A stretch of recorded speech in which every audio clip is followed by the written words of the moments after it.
Eso es autodisciplina. Autodisciplina. La autodisciplina. Y es algo muy difícil, muy complicado, pero muy valioso, porque es lo que te permite llegar en el largo plazo a esos objetivos mayores, sacrificando esa satisfacción inmediata, ¿no? Nos encanta ver lo negativo, el punto negro en el pizarrón blanco, Sí. ¿no? Sin detenernos a ver todo lo que sí tenemos. Exacto. O sea, ok, no tienes esto que tal vez tú quieres, ¿no? Que poco real en el tiempo que tú quieres, pero no estás observando todo lo que sí tienes.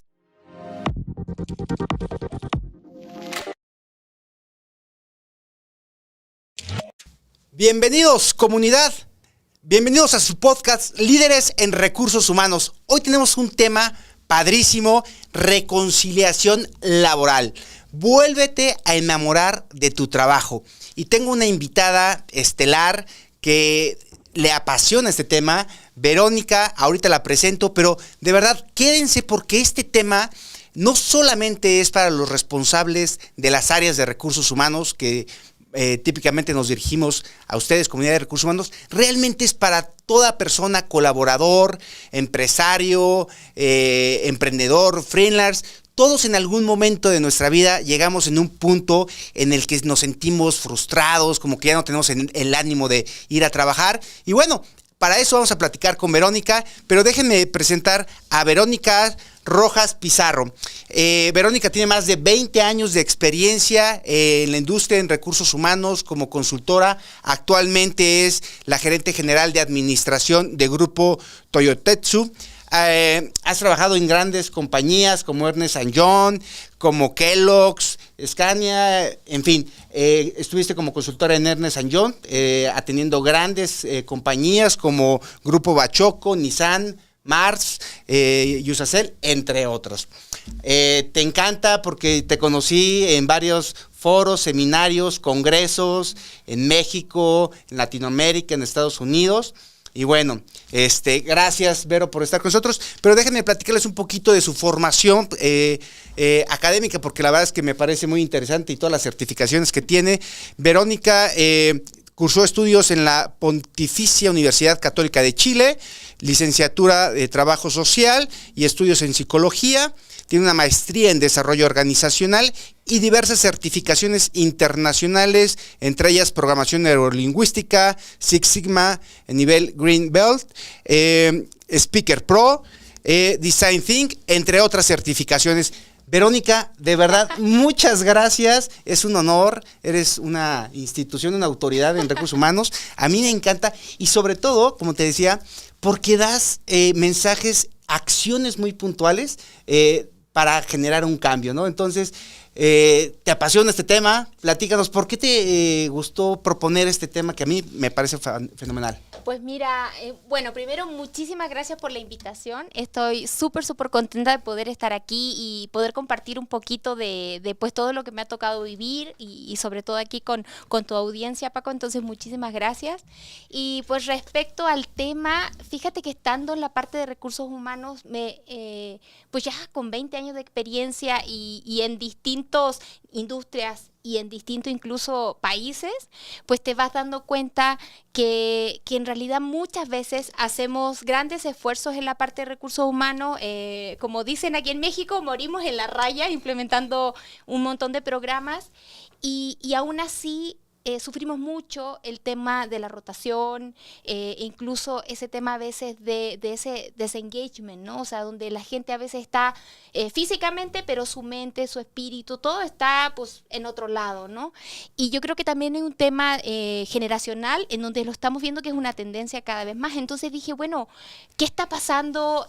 Platiquemos un poco de esto, porque yo creo que es un tema muy relevante, tanto si lo ves desde la óptica de recursos humanos y quienes te digo, estamos ahí empujando y tratando de lograr esa conexión con la gente, como también nosotros como empleados, ¿no? Lo vives, o sea, hay momentos donde por distintas situaciones estás pues de repente desmotivado o tienes como esas preguntas existenciales de decir, híjole, ¿me quedaré, no me quedaré? O sea, ¿es lo mío, no es lo mío? Y entonces por eso dije, este tema tenemos que platicarlo, ¿no? Sin duda, sin duda. Déjenme darles algunos datos duros.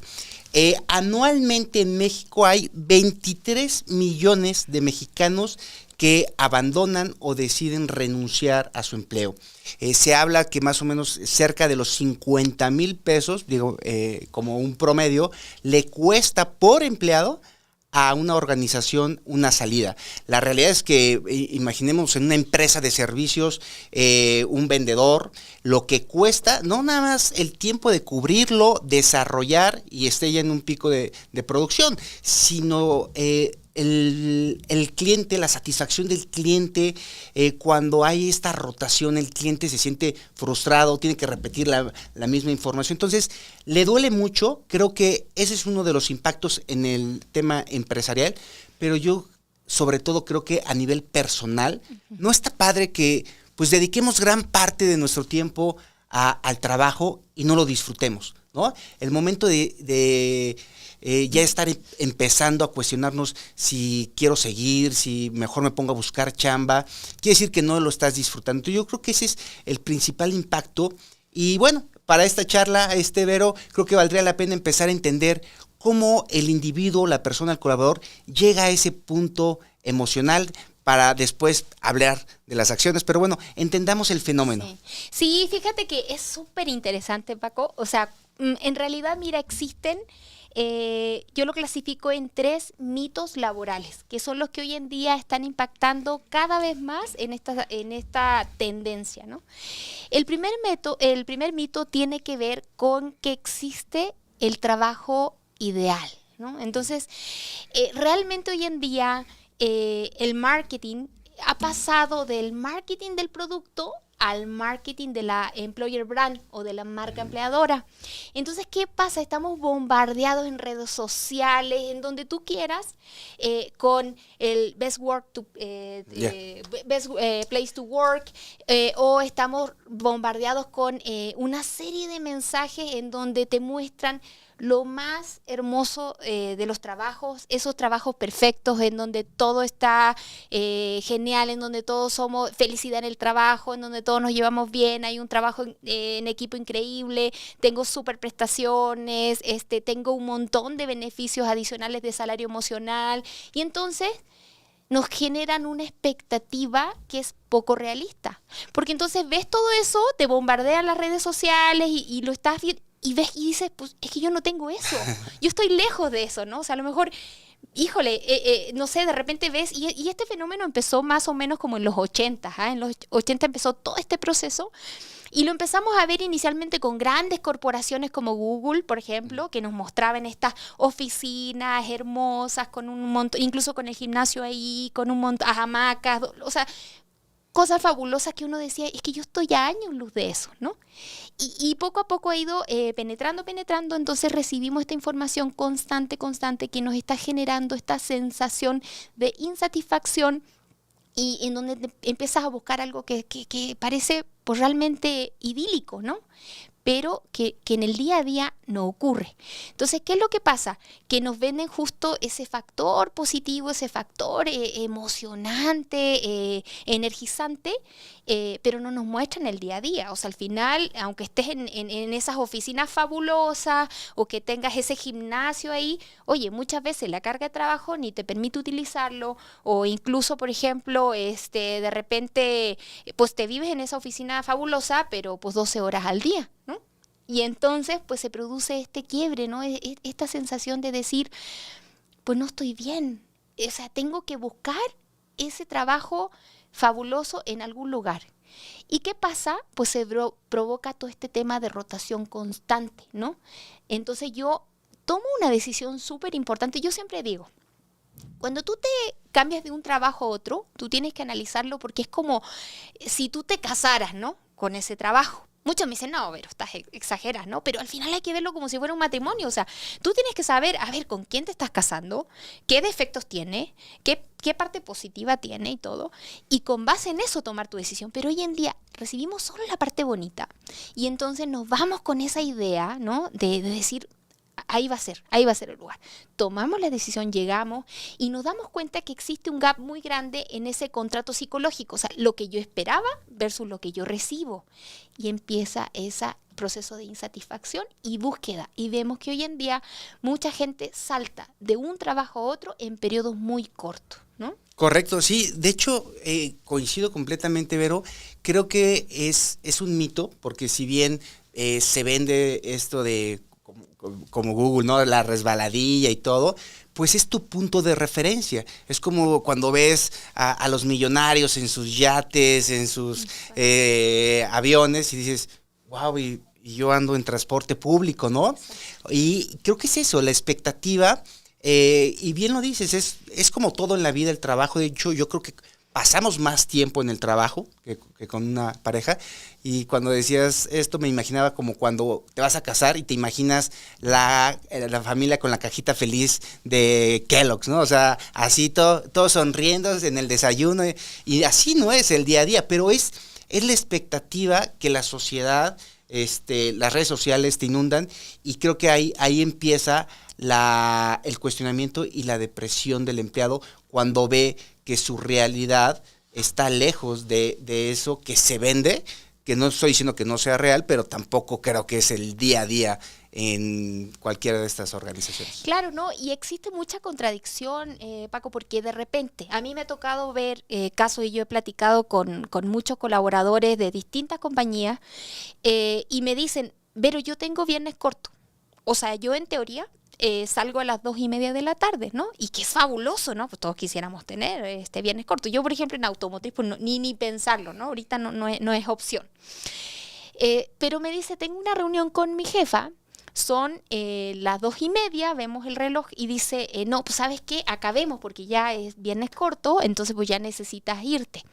Pero estábamos viendo una presentación y resulta que me dice, bueno, le continuamos y todo, trae todos estos cambios que te pedí, muévele aquí, muévele acá, y la retomamos el lunes a las 8 de la mañana. Entonces, ¿qué significa eso?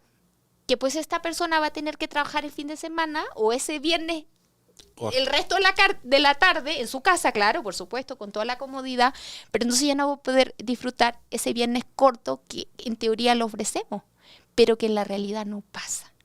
Entonces son este tipo de incongruencias que la organización genera, porque a veces, te digo, estamos vendiendo una imagen que es poco realista y que al final, si buscamos tener una permanencia, es como cuando te casas. O sea, esa persona tiene que saber lo bueno y lo malo, ¿no?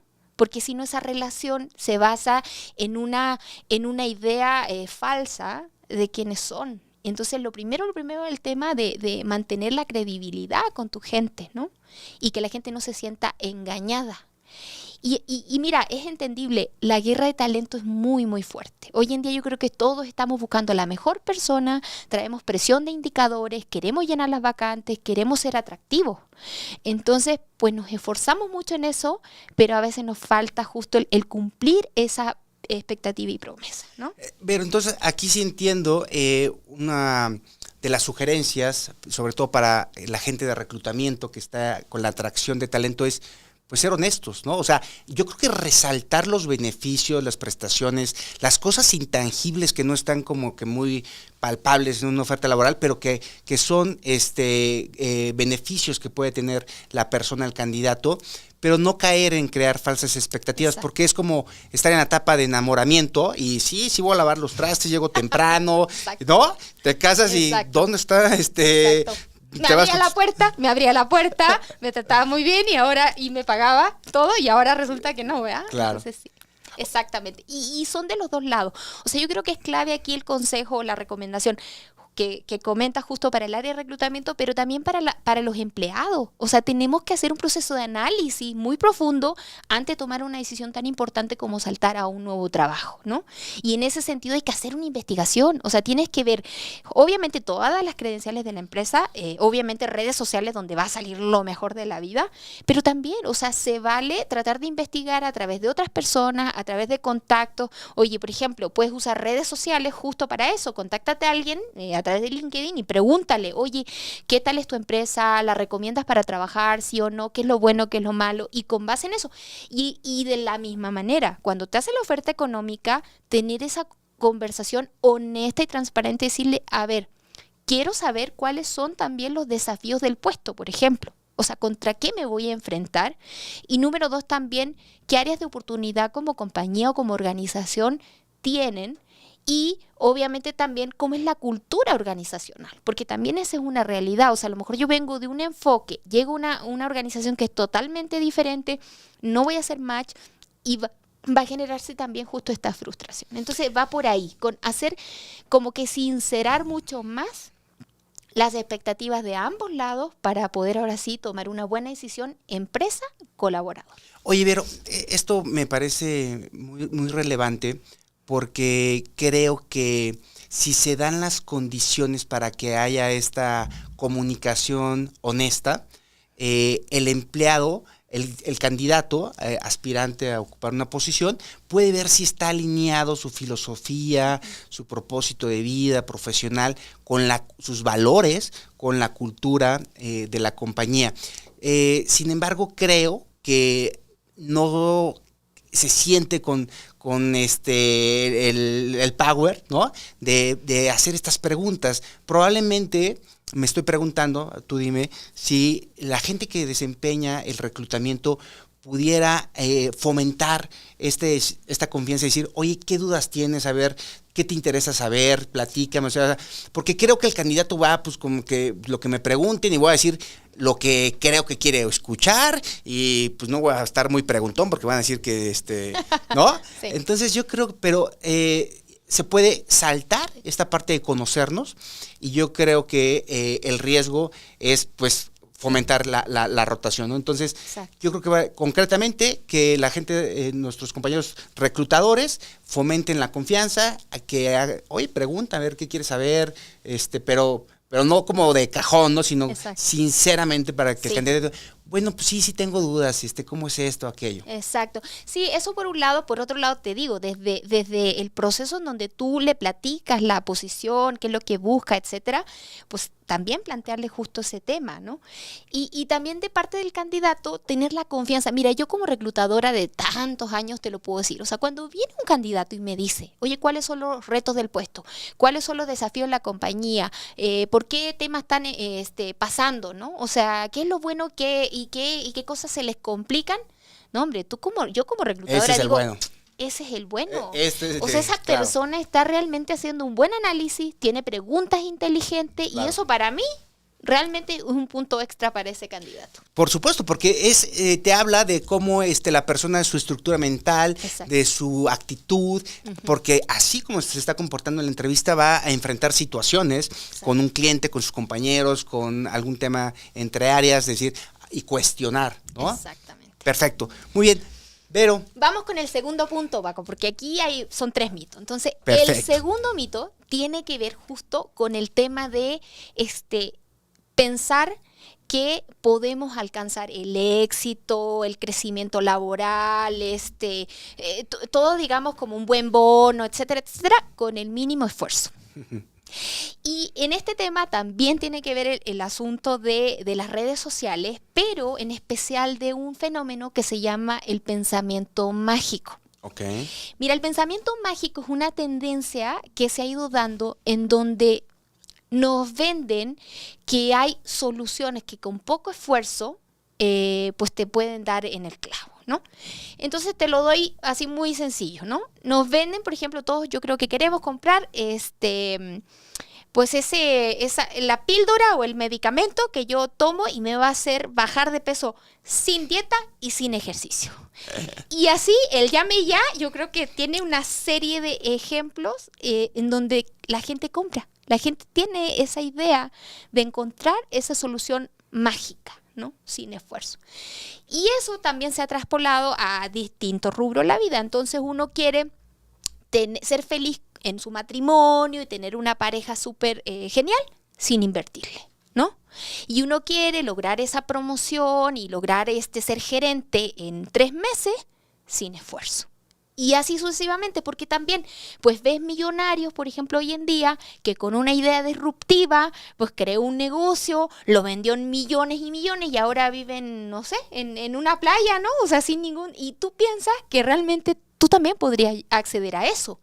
Entonces te cuestionas y dices, oye, pero yo, ¿por qué tengo que tener tanto esfuerzo para ganar tan poquito? Mejor busco una idea de negocio revolucionaria y soy emprendedor. Y entonces vemos un montón de esfuerzo por buscar esas esos caminos fáciles para crecer y para tener dinero fácil, ¿no?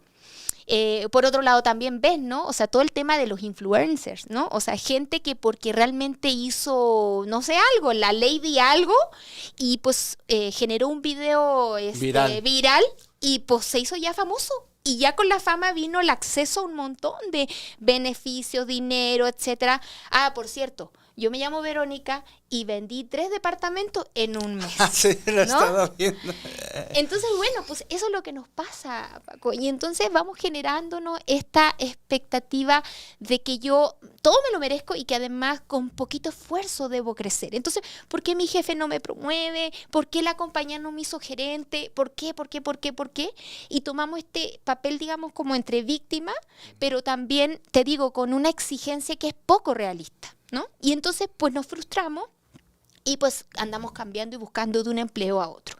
Me ha pasado, por ejemplo, con gente que de repente tú los ves tan muy jovencitos, por ejemplo, vienen a un proceso de entrevista y tú le preguntas, oye, a ver, ¿cuál fue la razón de cambio de este empleo en otro? Y entonces empiezan a explicarte y dicen, pues aquí duré 1 año y medio porque después ya no había oportunidad de crecimiento. Y luego en este otro duré 1 año porque después, bueno, tampoco había oportunidad de crecimiento. Y entonces aquí ando buscando oportunidad de crecimiento. Y tú dices, bueno, en 1 año, en 1 año y medio, tú ya quieres tener una promoción. Y nos pasa eso, o sea, hemos invertido el orden de los factores y entonces esperamos el premio o la recompensa antes de generar el resultado, ¿no? Y al mismo tiempo estamos acostumbrados a tener esta satisfacción inmediata, esta gratificación en lugar del esfuerzo y de lograr la satisfacción de largo plazo, ¿no? ¿Por qué? Porque si subo algo a las redes sociales con un like, pues sube, digamos, toda mi energía, ¿no? Tengo esos golpes, ¿no? De hormonales en donde pues incrementa mi felicidad, entonces digo, pues es bien fácil, ¿no? Y entonces se va dando justo este mito y al final viene acompañado de frustración, porque cuando no lo logro, cuando veo que la realidad no es tan fácil como yo esperaba, cuando no logro esas cosas con tan poquito esfuerzo, va dándose justo este fenómeno adicional. Completamente de acuerdo. La verdad es que nuevamente esos puntos de referencia son escuchar, oye, otra empresa ya se volvió unicornio mexicana en pocos meses, ¿no? Y tú dices, híjole, pues yo me ganó la idea de negocio, lo tenía que haber hecho yo, ¿no? Sí. Y la verdad es que, digo, no estoy diciendo que no, tal vez probablemente hay que conocer un poco más qué hay atrás, de fondo, todo eso y está impulsando, porque tampoco es así de que se me ocurrió la idea y ya, pum, ¿no? Ya estoy cotizando en la bolsa. Sin embargo, yo creo que toda la vida el ser humano ha luchado con eso de la satisfacción inmediata, ¿no? He leído por ahí varios estudios que ponen a la gente a decir, a ver, aquí están los dulces, ¿no? Y no te lo tienes que comer, ¿no? Y el niño en el que se trabaja, el que tiene que tener que esperar para esa recompensa, es el que logra desarrollar no sé cómo llamarlo, pero el abstenerse de este deseo de una satisfacción inmediata, pero bueno, eso es un mito. Mira, eso es autodisciplina. La autodisciplina. Y es algo muy difícil, muy complicado, pero muy valioso, porque es lo que te permite llegar en el largo plazo a esos objetivos mayores, sacrificando esa satisfacción inmediata, ¿no? Pero para eso obviamente hay muchas estrategias de automotivación en donde haces planes que van a través de pasos que dividen, porque a veces también lo que nos pasa como personas es que ver una meta, un objetivo en largo plazo se vuelve muy lejano, se vuelve poco alcanzable, poco accionable, y entonces pues la verdad es que como no voy viendo que voy lográndolo, me desmotivo a la mitad, o incluso pues nos pasa con los objetivos de inicio de año, ¿no? Bajar de peso y hacer 1000 cosas, pues hay estudios que te muestran que esos objetivos no duran más de 2 meses, o sea, el segundo mes la gente ya abortó todos esos objetivos y ahí quedaron, ¿no? O sea, como un buen deseo. O sea, en lugar de ver la escalera hasta el último escalón, hay que ver escalón por escalón y además establecer un sistema de recompensas intermedio. O sea, es decir, por ejemplo, si yo quiero, no sé, un tema de ahorro, un tema de peso, lo que tú quieras lograr, número uno lo tienes que poner muy smart, ¿no? O sea, que sea medible, alcanzable, pero por otro lado tienes que tener justo estas metas intermedias en donde van ciertos logros que paso a paso van a sumar al final para lograr ese objetivo grande, y al cumplir cada una de esas pequeñas metas, pues tienes que tener tu recompensa. O sea, al final tiene que existir esa gratificación instantánea o inmediata, pero aunada hacia un objetivo mayor, ¿no? Y obviamente que no se contradiga. O sea, por ejemplo, si estoy a dieta, pues mi regalo no va a ser ir a comerme un pastel. No, pero va a haber algo que me motive y que me enganche para ir sumando hacia ese objetivo más importante. Ahí me encanta el libro del poder de los hábitos. Exacto, buenísimo. Y hábitos atómicos, exacto. 2 muy buenos libros. Y como dices, lo menciona muy bien. O sea, sí, tienes que dar la recompensa para que haya un propósito de por qué hacer las cosas. Nada más tienes que cambiar. Pero bueno, lean esos libros y muy bien, autodisciplina. Tercer mito, Vero. Mira, el tercer mito tiene que ver con que nos han vendido mucho el tema de que tú tienes que enamorarte de tu trabajo y tú tienes que tu trabajo tiene que ser tu pasión. Entonces tienes que dedicarte a eso que realmente te apasiona. Y entonces, pues, se producen varios fenómenos, ¿no? O sea, tenemos gente que cambia de un trabajo a otro constantemente buscando esa pasión, pero no encuentra esa chispa. Y entonces, pues, de repente los ves haciendo una carrera, entonces primero en ventas y luego se cambian a, no sé, administración y luego buscan. Y entonces de repente ves esos currículums de esas personas que brincan de una cosa a otra y tú dices, como que no tiene mucha claridad de qué quiere en la vida, ¿no? Ese es como que el mensaje que te queda. Y como el que lleva 5 divorcios, ¿no? Exacto. Y entonces tú dices, pero algo pasa, ¿no? Algo pasa. Y pues justo es eso, porque está buscando como que esa pasión en ese trabajo fabuloso, ese trabajo sexy, que lo haga levantarse todas las mañanas con esas ganas y esa energía al 120% para lograr sus objetivos. Entonces, pues vas viendo ese fenómeno. O ves también, pues te digo, esa gente frustrada que por el tema económico pues se mantiene en un trabajo, pero dice, es que no, este trabajo no me gusta, me choca, lo hago, pero realmente porque tengo que comer, pero no es lo que quiero, y entonces llega con pues de mala gana trabajar, o sea, está dando la ley del mínimo esfuerzo, no se siente motivada y está en realidad tirando su vida por un trabajo que no es lo que esa persona busca, ¿no? Pero aquí el tema es bien importante. Hay varios errores en este mito. El primero es, estamos nuevamente buscando la motivación en un valor extrínseco. O sea, estás buscando la pasión fuera de ti. Estás poniéndole la pasión a algo fuera de ti que es tu trabajo. Entonces estás esperando que tu trabajo te apasione. Pero no, Paco, el proceso emocional, la pasión, el amor, la felicidad, etc., es un proceso intrínseco, totalmente. Las personas decidimos realmente apasionarnos por algo, enamorarnos de algo. Y mucha gente me dice, pero estás loca. No, claro que sí. El proceso de emociones tiene un proceso de 4 etapas muy sencillo. O sea, el primero existe un estímulo, algo que pasa afuera. El trabajo, tu pareja, lo que sea. Tú percibes eso. El segundo paso es, ahora sí tú lo interpretas. Uh-huh. Hay un proceso tuyo en donde tú captas eso a través de tus distintos sentidos y tú interpretas eso. Y entonces ves a esa persona y dices, oye, pues sí está guapo, me gustó. O sí se ve simpático, o así, ¿no? Porque hay una serie de filtros que afectan tu percepción. Esos filtros tienen que ver con tu historia, con tus estereotipos, con prejuicios, con valores que tú tienes, etc. Entonces, cuando tú le das esos filtros a esa percepción que entró a través de tu vista, o sea, sin ningún juicio, tú le das esos juicios y entonces lo valoras. Ese proceso es la valoración. Y entonces dices, oye, sí está guapo, se ve simpático, como que sí. Y entonces, como resultado, viene el siguiente paso, que es la emoción que surge de ahí. Entonces, si yo me metí ya al filtro y dije, sí, cuadra con lo que yo quiero, y sí está guapo, entonces voy a sentir emoción, ¿no? Esa emoción de decir, híjole, pues siento como alegría, o siento, qué sé yo, desasosiego porque me llamó la atención, etcétera. Pero si yo lo hubiera filtrado y hubiera dicho, no es mi tipo, no me gusta, etcétera, entonces hubiera venido el desagrado, ¿no? Ay, no, o sea, que ni se me acerca, ¿no? Y entonces surge la emoción. Después de esa emoción, como siguiente paso, pues viene la conducta. La conducta está realmente influida por nuestras emociones, claramente. Entonces, si yo lo vi y dije, ay, sí, como que me encanta, entonces mi conducta pues va a ser, de una vez mi comunicación no verbal va a ser pues sonriente, o sea, va a ser como muy accesible, etcétera, y luego mi comunicación verbal pues lo va a acompañar. Si por el contrario, pues no me gustó, pues no, ni me acerco y mi cara va a ser, o sea, mis gestos va a ser realmente muy, muy, muy lejana, muy fría, ¿no? Como resultado final, a partir de esa conducta o comportamiento que yo tuve, vienen los resultados que obtengo.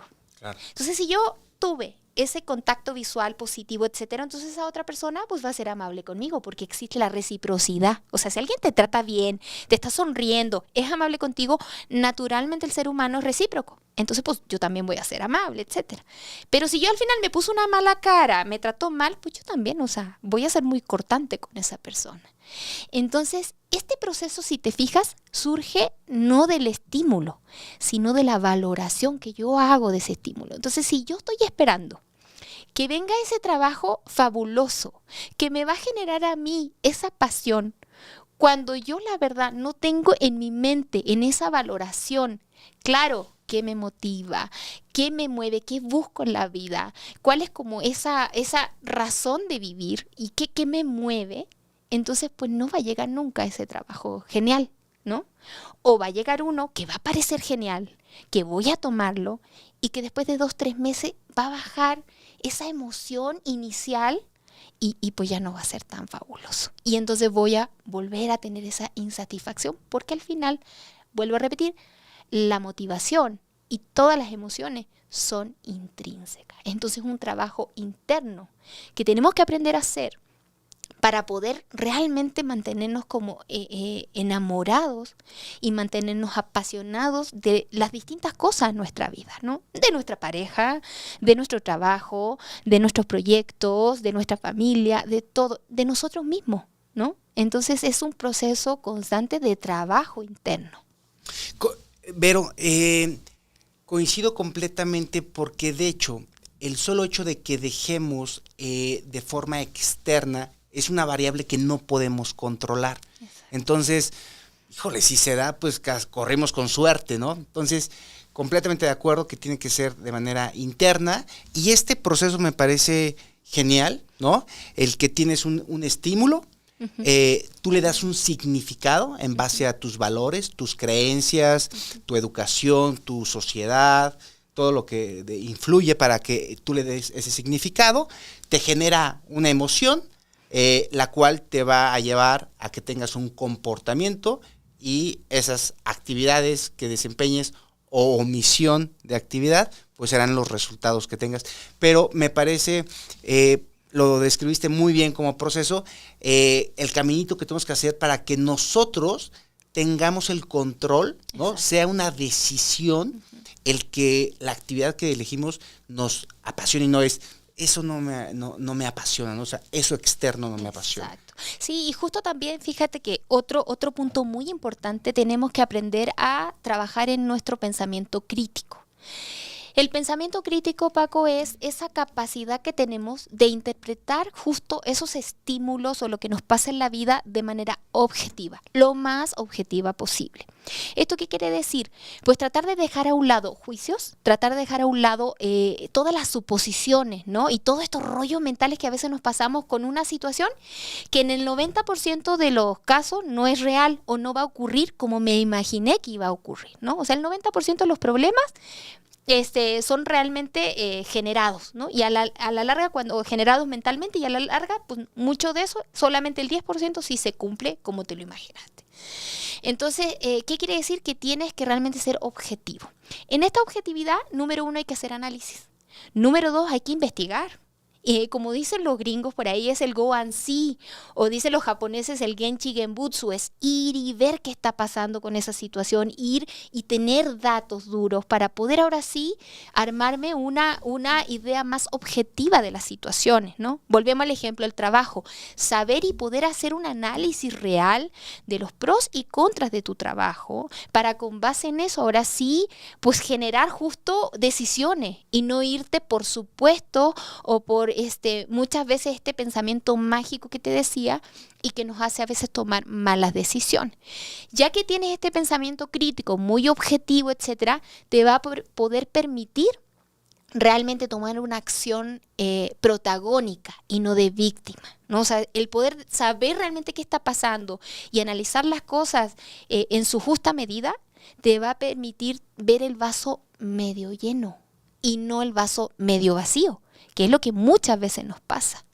¿Por qué? Porque en la medida en que tú realmente reconoces todo lo bueno que sí tienes y las cosas que sí estás logrando, empiezas a decir, ¿sabes qué? Hay muchas cosas por las que yo puedo agradecer. Y dejas esa búsqueda por lo que no tienes para también reconocer lo que sí hay, ¿no? Entonces es un cambio de mentalidad muy importante que tenemos, yo siento que incluso desde la parte de recursos humanos, enseñar a la gente, hacer esa labor de educación para que de verdad nuestra gente aprenda a ver lo que sí tiene. Entonces, cuando viene un colaborador de repente a decirte, no es que mi jefe y mi jefe y mi jefe, pues hay que ayudarlo a salir de ese papel de víctima y enseñarlo a ser protagonista, a que tome el control de lo que está pasando y que vea cómo puede él ayudar en ese cambio para que ese jefe pueda ser mejor jefe, pero también para que él como colaborador aprenda también lo que está, ese 50% que depende de él, que muchas veces solo entregamos a la organización y entonces a veces con los brazos cruzados esperamos que los de RH mueran ahí haciendo mil cosas y resulta que todo lo que hacen también no es suficiente. No es suficiente, no me gusta, etcétera. Entonces estamos en esta dinámica a veces que es muy fácil porque pues le paso la responsabilidad a otros, pero que a la larga me genera justo este tema de este vacío de no poder tener y sentirme enamorado de la vida, enamorado de mi trabajo, agradecido por lo que tengo. Entonces ese es un punto de vista diferente de la vida que tenemos que aprender a tomar. Esta parte de luchar contra el victimismo, me encanta, digo, son de las cosas que tengo muy claras que trato, es decir, con mi hija, ¿no? De decirle, bueno, si le doy este regalo de que no piense que el universo conspira contra ella, ¿no? Porque creo que instinto del ser humano, o sea, se me cae el agua y no fui yo. Claro. O sea, tiraste el agua y busco un culpable para evitar asumir la responsabilidad, ¿no? Ahora, es una realidad, insisto, creo que es del ser humano, de la sociedad mexicana, por supuesto, en Latinoamérica, y creo que es un tema que los jefes, los líderes, tienen que ayudar a sus equipos de trabajo a lo que tú comentabas, cosas tan sencillas. Hay un libro que me encanta de Edgar Toledo, El poder de la hora. Ajá, y es buenísimo. Apreciar simplemente, o sea, nos encanta ver lo negativo, el punto negro en el pizarrón blanco, ¿no? Sin detenernos a ver todo lo que sí tenemos. Exacto. O sea, ok, no tienes esto que tal vez tú quieres, ¿no? Que poco real en el tiempo que tú quieres, pero no estás observando todo lo que sí tienes. Entonces, creo que es un tema, no estoy diciendo que es nada sencillo, o sea, en la teoría está padre, en el momento de las emociones no es tan fácil asimilarlo, es más fácil verlo con el tiempo, ver hacia atrás, pero creo que es algo que los líderes pueden ayudar a sus equipos de trabajo a ir desarrollando esa apreciación y dejar el victimismo, porque pues es una realidad en nuestra sociedad. Sí, claro que sí. Y miran, como lo comentaste, no es algo fácil como líder. Obviamente muchas veces nadie te enseña, pero tenemos que aprender a dejar el monólogo, a veces como jefe te sientas a una retroalimentación o te sientas a una revisión de resultados y a la larga es un monólogo, o sea, al final tú le dices todo lo que necesitas y todo lo que tiene que mejorar y todo lo que tiene que hacer y tratas, te digo, de convencer y te desgastas, pero muchas veces hay poco de regreso.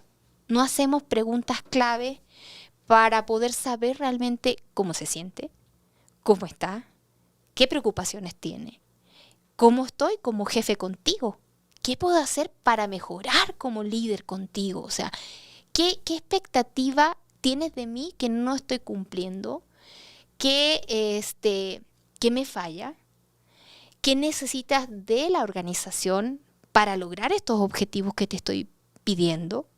Y en términos generales, de recursos, herramientas, apoyo, etcétera, etcétera, etcétera. Si aprendemos a hacer esas preguntas clave, vamos a abrir un puente de comunicación real con nuestra gente, a mostrar un interés más real en saber qué está pasando con ellos y con base en eso empezar a enseñarlos a tener esa comunicación honesta y abierta que nos permita justo empezar este proceso de enseñar que también aprendan a valorar, que también aprendan a decir gracias por esto, pero al mismo tiempo también apoyándolos a que eso ocurra, ¿no? Entonces, creo que es muy importante aprender a que como líder hagamos las preguntas correctas y generemos este puente de confianza con nuestra gente, teniendo también la madurez para aceptar retroalimentación, porque cuando haces estas preguntas, seguramente van a salir muchas cosas que no te va a ser fácil escuchar, pero eres una persona. Y como persona todos tenemos algo que mejorar. Entonces hay que tener mucha humildad. Me encanta esta parte de como líder, dar el primer paso, ¿no? En una evaluación que, bueno, no sé cuál sea tu opinión, pero a mí no me gustan esas evaluaciones de desempeño de una vez al año. O sea, yo creo que tiene que ser una plática cada semana de ver el cumplimiento de los objetivos, calibrar, tomar acción inmediata, ¿no? O en tiempos más cortos. Pero bueno, recuerdo una vez un líder que terminando cualquier sesión, junta con clientes, lo que tuviéramos, el feedback inmediato. O sea, no era luego, o sea, de una vez lo que tengas, ¿no? Y empezaba siempre él. A ver, yo creo que pude haber hecho mejor esto y esto, ¿no? Entonces, ya te da confianza, porque él está dando el primer paso, está reconociendo. Exacto. Genuinamente, porque aquí la palabra clave es ser honesto. O sea, sí, si sé lo que hice, pero no lo quiero decir porque exacto, tengo miedo a perder autoridad. Claro. La gente no es tonta, el colaborador sabe lo que el otro no hizo, el error, ¿no? Entonces quedas hasta mal parado. Entonces, bueno, ser honesto, dar el primer paso, se abre ya este puente de confianza y ahora sí, tener la humildad y el humanismo de ver a la persona, ¿no? A veces vemos al recurso como eso, como un recurso de me tienes que producir, me tienes que dar el objetivo, la cuota, bla, bla, bla. Ok, pero lo va a dar solo si la persona tiene las condiciones emocionales, todo, ¿no? Y dijiste algo interesante, ¿cómo te sientes? ¿No? Sí.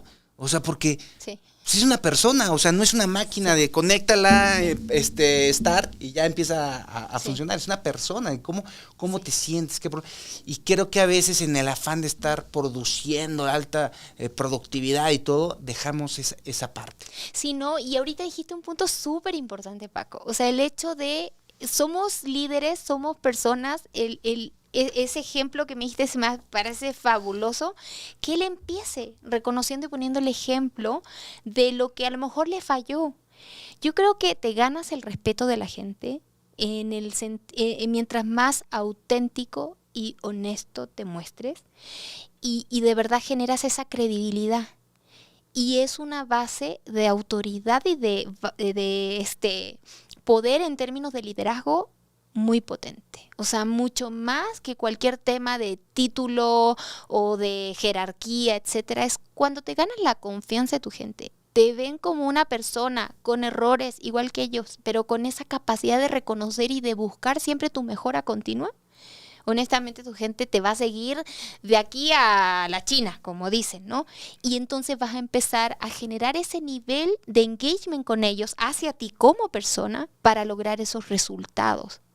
Porque van a tener también la confianza de decir, así como Paco tiene sus áreas de oportunidad, yo también las tengo, pero así como él también se enfoca en mejorar y tiene la apertura para que yo le diga también qué necesito de él, pues entonces yo también tengo ese compromiso moral de mejorar también y de darle buenos resultados, porque nuestra relación no es transaccional. Nuestra relación va mucho más allá y es a nivel personas, ¿no? A nivel profesionales, a nivel humano, en donde pues cada uno de nosotros tenemos fortalezas y áreas de oportunidad y pues nos mostramos abiertamente como somos, ¿no?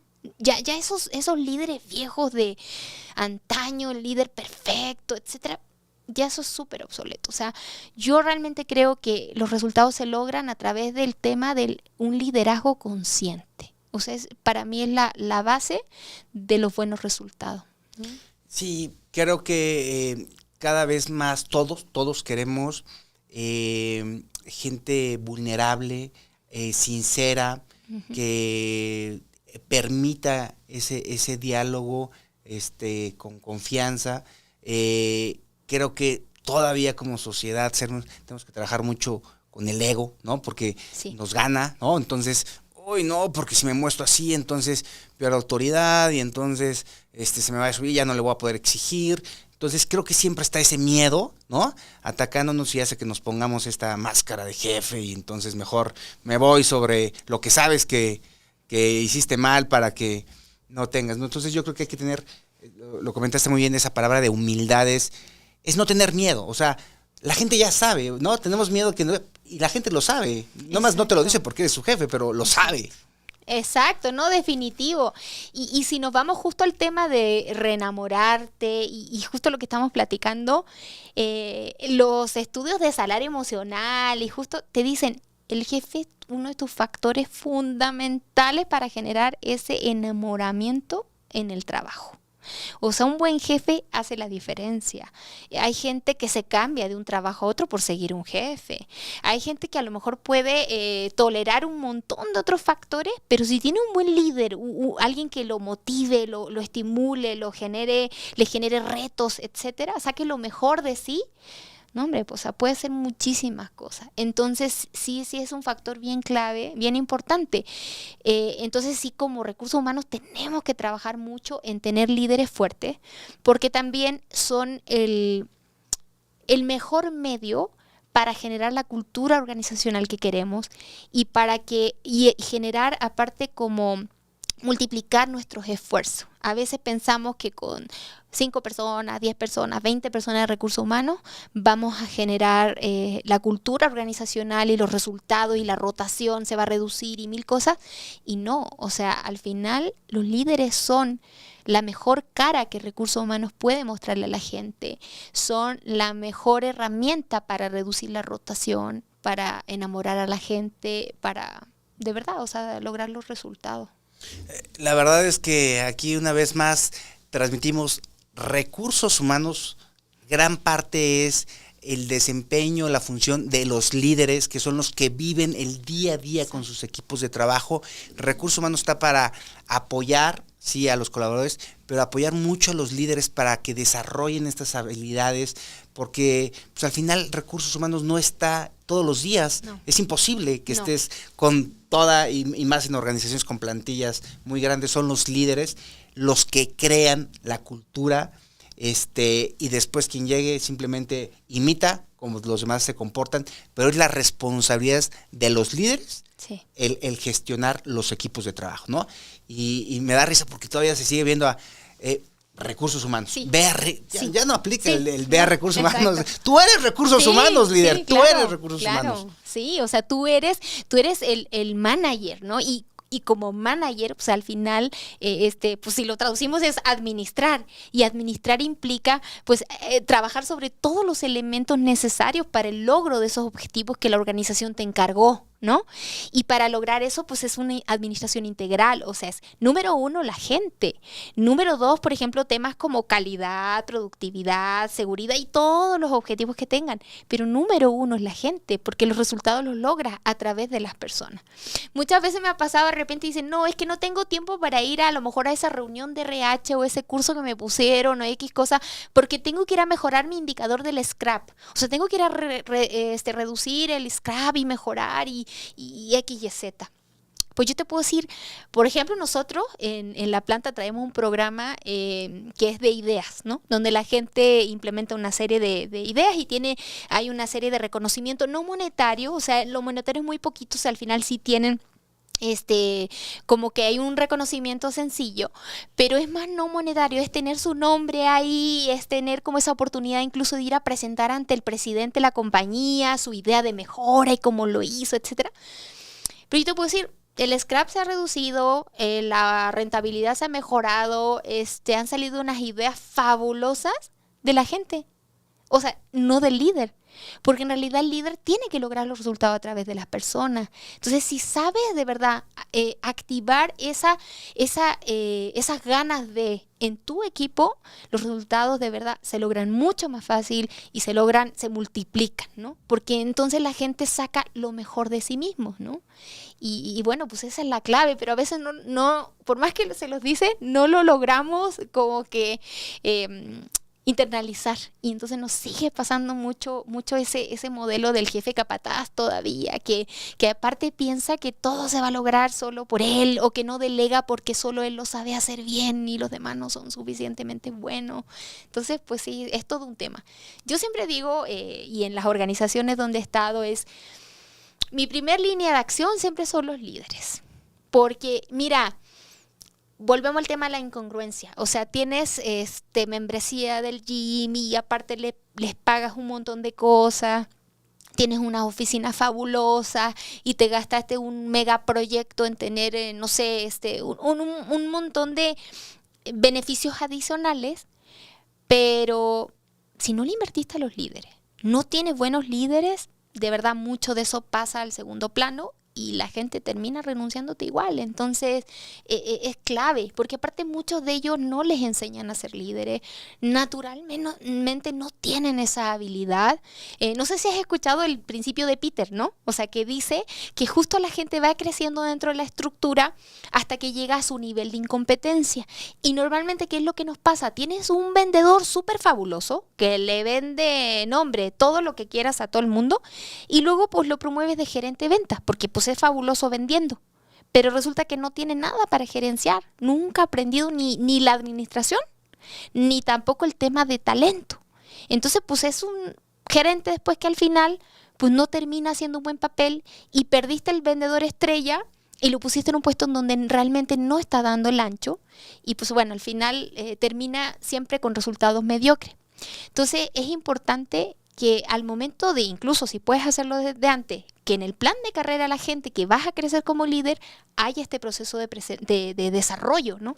Si no lo pudiste hacer porque hay necesidad, etcétera, pues bueno, estando como líder hay que desarrollarlo y hay que acompañarlo, pero es un factor clave. O sea, si le vas a meter dinero a algo, métele dinero al desarrollo de tus líderes y vas a ver la diferencia. O sea, realmente el ROI, cuando aplicas este tipo de programas, es muy importante. O sea, porque ahí es donde multiplicas justo lo que decíamos, estos resultados positivos. Completamente de acuerdo. A mí me gusta mucho ver las cosas, hacer metáforas con el día a día en el ámbito familiar o cosas personales, porque a mí me cuesta mucho, es muy personal, cuesta mucho trabajo decir, en el ámbito laboral y en el ámbito personal, acá, o sea, te cambias una cachucha y ahora soy empleado, ahora soy papá, ¿no? O sea, y creo que es un tema lo podemos ver en liderazgo como en la familia, ¿no? Uh-huh. Sí, es mi hijo, es mi colaborador para la fiesta, jijijija, pero cuando hay que poner disciplina, cuando oye, que el permiso, dile a tu mamá. O sea, ya sí. No quiero asumir la responsabilidad, ve a recursos humanos, sí, ¿no? Exacto. Eso ya no me toca a mí. Sí. Porque no quiero asumir la responsabilidad. No, es tu responsabilidad, ¿no? Sí. Entonces es entender que es tal cual le pueden poner accountability, le podemos exacto, ponerle le bien llama bonito, ¿no? Ajá. Pero es saber qué es tu chamba Ujú. y que tienes que enfrentar ese dolor. Porque, a ver si esto nos da pie a algo, Vero, es una realidad que los colaboradores llegan en este estado emocional de empezar a cuestionarse si se quieren cambiar de trabajo, ¿no? Y es como igual, híjole, como que ya no me llevo bien aquí en mi casa con mi esposa, Ujú. con mis hijos, entonces pienso a ver si me divorcio y todo. Ujú. ¿Qué consecuencias, Vero, qué consecuencias hay si no decidimos asumir nuestra responsabilidad como colaboradores, ¿no? Del trabajo que elegimos, ¿no? Si no hicimos nuestra chamba de elegir bien la empresa, hacer la investigación, bueno, pero nosotros decidimos y tomamos la decisión de colaborar en esa empresa. ¿Cuál es la consecuencia para el individuo de estar brincando de chamba en periodos muy cortos, que tiene? O sea, quisiera transmitir cuál es el dolor si continúa con este comportamiento en vez de entender la situación, tomar la decisión, la responsabilidad. ¿Cuáles serían esas consecuencias de esta Sí, de personas? ese tipo de situación. Pues mira, tenemos dos principales consecuencias. Si lo ves, digamos, en términos profesionales, pues evidentemente lo que platicábamos hace rato, o sea, es el estar realmente de... Ay, perdón, pero como que no me escucho. No me escucho. A ver, bueno, sí. Ah, sí, sí se escucha. Ahí sí ya, ahí ya me escucho, pero como que de repente se va y... Ah, ok, perdón, sí, perdón. Sí, va. Pues mira, Paco, tenemos dos principales consecuencias, ¿no? La primera es como en términos laborales o profesionales y la siguiente es a nivel personal, ¿no? A nivel laboral, ¿qué es lo que pasa específicamente? Es que uno tiene que pensar en sí y en su carrera como su mejor inversión. Yo siempre digo, o sea, al final tu futuro lo estás forjando día a día y tú vas construyendo tu historia. Entonces, el hecho de estar tomando estas malas decisiones, te da realmente una historia, un background, vas construyendo algo que se ve realmente con falta de continuidad, que se ve realmente o da una idea de alguien, pues te digo, que no tiene como claro el rumbo, claro el objetivo y que no está enfocándose en algo en concreto que lo lleve justo a ir teniendo este progreso, ¿no? Entonces, a nivel currículum y profesional, pues obviamente se va a cerrar ciertas oportunidades, porque honestamente, pues la trayectoria que está generando a lo mejor no se ve justo pues tan estable o tan, digamos, como exitosa, si lo quisiéramos decir de cierta manera. A nivel individual o a nivel como persona, yo creo que de todo se aprende. O sea, en primer lugar, o sea, todas las experiencias que tuviste y estas decisiones de cambiar de un lugar a otro, siempre te van a enseñar algo. Nada más tienes que aprender, ¿no? Aprender justo a sacar ese aprendizaje, ese regalo que te da esa experiencia. Sin embargo, volvemos a lo mismo. A veces pensamos que tenemos la vida comprada y que vamos a estar 80 años. Vamos a durar 100 años. Honestamente tú no sabes. O sea, la vida es un regalo. Se va. Y se va. Y entonces yo soy de la idea de que tienes que vivir cada momento al máximo. Entonces si tú estuviste brincando de un lado a otro buscando esa satisfacción externa y ahorita ya sabes que no, que depende de ti, que tú tomas la decisión y que tú tienes que tomar las riendas de tu vida, oye, pues es una oportunidad porque tú no sabes si te quedan 5, 10, un año, etcétera. Entonces, pues vive la vida a todo lo que da. Yo creo que es un regalo y tenemos que aprovechar el tiempo que estamos aquí. Mira, Paco, yo tuve un tema de cáncer y pues tampoco tengo la tiroides, me hicieron cirugía, etcétera, para hacer radiación y todo eso. Y la verdad yo digo, pues fue un bendito regalo el tema del cáncer y se lo quiero decir a todo el mundo, no esperen a tener algo como para valorar la vida en en toda su plenitud, ¿no? Y en el pensar realmente que cada momento que vivimos es un momento valioso que no sabes si va, o sea, qué tanto se va a alargar. Entonces, pues sobre todo esos jóvenes que a lo mejor ahorita no saben y te digo, y muchas veces como que piensas y dices, pues tengo todavía muchísimo, puedo hacer mil cosas. No lo sabes, no sabes cuánto te queda, no sabes cuánto tienes. Entonces, no dejes pasar ni un minuto sin realmente hacer esa actividad, hacer de tu vida algo que realmente valga la pena, ¿no? Completamente de acuerdo, Vero. En la parte laboral, me imagino como cuando quieres comprar un carro, ¿no? Y te dicen, oye, bueno, tiene 3 años de antigüedad, pero ha tenido 10 dueños. Canijo. Ya como que ya no es tan atractivo el carro, ¿no? O me quiero casar, pero llevo 10 divorcios. Ay, pues como que algo ha de estar mal por ahí, ¿no? Entonces, tampoco quiere decir que no, si no estás a gusto, no sigas en ese lugar, pero tampoco es tan bueno, no es buen currículum estar cambiando con mucha frecuencia. La otra, la parte personal, estoy convencido que uno toma las decisiones de qué quiere en la vida. Sin embargo, creo que también el universo o algo te pone en un lugar, en una circunstancia, en un empleo, con un jefe, con un líder, con un compañero de trabajo, con algo para que aprendas algo que tienes. Sí. Y si es incómodo y lo evades, cambiando de trabajo, etcétera, la verdad es que se te va a presentar en cualquier otra empresa a la que te vayas, hasta que no lo resuelvas y aprendas, te va a acompañar por siempre, ¿no? Entonces, preguntarnos, ¿qué me quiere dar la vida? ¿Qué me quiere dar? ¿Qué tengo que aprender de esto? Con humildad, lo decías, con objetividad. O sea, si me salgo del papel de víctima y todo, a ver, si fuera otra persona, o sea, ¿por qué estoy viviendo esto? ¿Qué me falta aprender? ¿Qué me falta desarrollar? Porque una vez que lo superemos, pues habremos crecido. ¿Y qué puedo hacer yo para mejorar esa condición? O sea, porque somos corresponsables. O sea, yo digo, la vida todo es 50 y 50. O sea, 50 lo tiene la empresa, 50 lo tiene el empleado, 50 lo tiene el jefe, 50 lo tiene el reporte inmediato. O sea, tú tienes que ser parte del cambio, ser parte de la solución, ¿no? Claro. Y en ese sentido, pues seguramente puedes activar. Yo a veces lo que digo, antes de tomar una decisión, evalúa objetivamente. ¿Hice todo lo necesario, todo lo que estuvo en mis manos para mejorar esta situación? Yo creo que cuando tú eres capaz de generar un cambio en tu organización, en tu trabajo, con tu jefe, etcétera, la satisfacción es tan grande que realmente te vuelve a empoderar, te reempodera, ¿no? Claro. Y es un círculo virtuoso en donde te vas haciendo justo esto, protagonista para ir generando estos cambios positivos, ¿no? Complementando esto, bueno, un ejemplo que a mí me funciona es quitar el nombre, ¿no? O sea, digo, no le pongas Juan, dile el director de tal. Cambia completamente, ¿no? ¿Qué necesidades tiene el director? ¿Qué espera? ¿Qué necesidades no tiene cubiertas que están haciendo que no tengamos una conexión, una comunicación?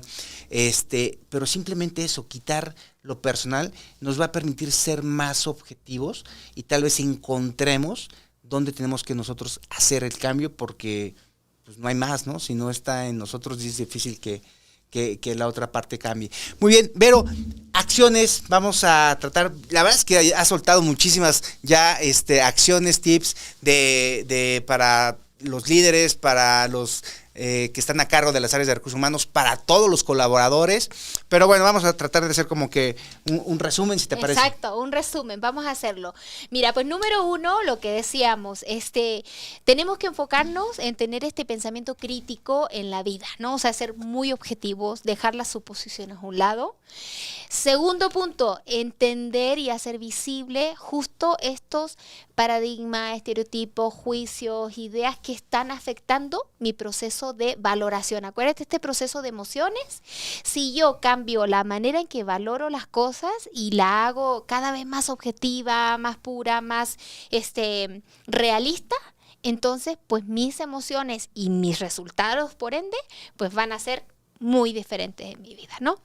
El siguiente punto, pues aprender a ver el vaso medio lleno, no medio vacío. O sea, eso es un básico para reenamorarme de todo, ¿no? Hasta del marido, o sea, de todo. Hasta del carro que traigo, del carro que traigo, o sea, todo en la vida, o sea, tiene su lado bueno y su lado malo, ¿no? Entonces, pues tenemos que aprender a ver esa parte positiva y con eso va a venir el tema del agradecimiento que decíamos. Es un factor muy importante, o sea, a veces damos por hecho cosas, pero no todo al final es un regalo, ¿no? Entonces hay que aprender a valorar. Y desde la perspectiva de RH, Paco, lo que hay que hacer es, número uno, trabajar mucho en el tema de los líderes. O sea, eso lo decíamos, es un punto súper importante es como el pilar fundamental para todo lo que es el salario emocional y todas las intervenciones que hagamos. Número dos, sí tenemos que ir desarrollando esa cultura en donde nuestra gente aprenda realmente a tener estas habilidades de pensamiento crítico, de agradecimiento, de valoración de lo que estamos haciendo, para que todos esos esfuerzos que a veces nos dedicamos y nos rompemos el alma en hacer, de verdad la gente los valore, ¿no? Porque sin esta percepción de agradecimiento, de reconocimiento, pues podemos hacer 1000 cosas y pues no van a tener este resultado. Y el último factor súper importante que decíamos es la congruencia. O sea, si yo genero una cultura de congruencia en donde lo que digo es lo que hago y en donde realmente la gente tiene esa confianza en los líderes, esa confianza en recursos humanos, esa confianza en la organización, porque es una organización auténtica en donde de verdad las cosas buenas y malas se reconocen, no se sobrevende esta parafernalia que hacemos de la empresa perfecta, que ofrece 1000 cosas, pero que en la realidad no ocurre. Vamos a reducir definitivamente la rotación porque la gente nos va a tener la confianza de decir, ¿sabes qué? Si voy a recursos humanos y les doy una retroalimentación de, oye, falta tal cosa, van a tomar una acción. Van a escucharme y van a hacer algo, ¿no? Entonces yo creo que el tema de base, como cualquier cosa en la vida, es sustentarse en estos valores de la congruencia, el respeto a la gente, el tener, te digo, un tema de honestidad. Claro. Excelente. Ahí está un resumen de todas las acciones y recuerden que lo más importante es precisamente tomar acción. Y algo que nos ayuda, bueno, yo creo mucho en esto, para tomar acciones, ¿para qué lo voy a hacer? O sea, ¿por qué habría yo de tomar estas acciones que hemos comentado? Yo creo que ¿qué ganamos? La verdad es que como sociedad ganamos realmente productividad, o sea, la rotación es un mal para todos, o sea, pierde el colaborador, pierde la empresa, pierde recursos humanos, perdemos todos, o sea, realmente no hay una ganancia, entonces hay fuertes razones de hacer una carrera, de desarrollar a nuestros líderes, de realmente gestionar a nuestra fuerza de trabajo, aumentar la productividad y dejar de estar perdiendo tiempo en recontrataciones, en volver a capacitar a la gente, en el daño que le hacemos a nuestros clientes por esta rotación o en la producción. Entonces, esa es la principal razón, ¿no? Propósito. Y segundo, la parte personal. Es nada más enumerarlo. Si no lo quieres resolver en esta empresa, amigo, te va a llevar y te va a acompañar en la siguiente y en la siguiente. Así que mejor pregúntate para qué Dios o el universo, la vida te puso. Exacto. Y resuélvelo. Muy bien, Vero, vamos a dejar tus redes para que te contacten. Tú sí. te pueden... Exacto, me pueden contactar principalmente en LinkedIn, estoy como Verónica Rojas, líder, entonces por ahí espero que nos podamos sumar y estar en contacto para seguir compartiendo información e interactuando. Perfecto. Vero, muchísimas gracias, la verdad es que fue un placer charlar contigo, creo que de verdad hubo muchísimo contenido de valor para acciones concretas para toda la comunidad Espero tener el gusto de volver a charlar contigo, Vero. Muchísimas gracias por la invitación. La verdad estoy muy, muy feliz. O sea, hablando justo del tema del propósito, a mí me encanta poder compartir lo poco, mucho que yo he vivido a lo largo de la vida. Y creo que con que una persona se lleve algún concepto, ya me siento muy feliz. Seguramente más de una persona, así será, Vero. Muchas gracias. Comunidad de Recursos Humanos, hasta luego. Hasta luego. Bye.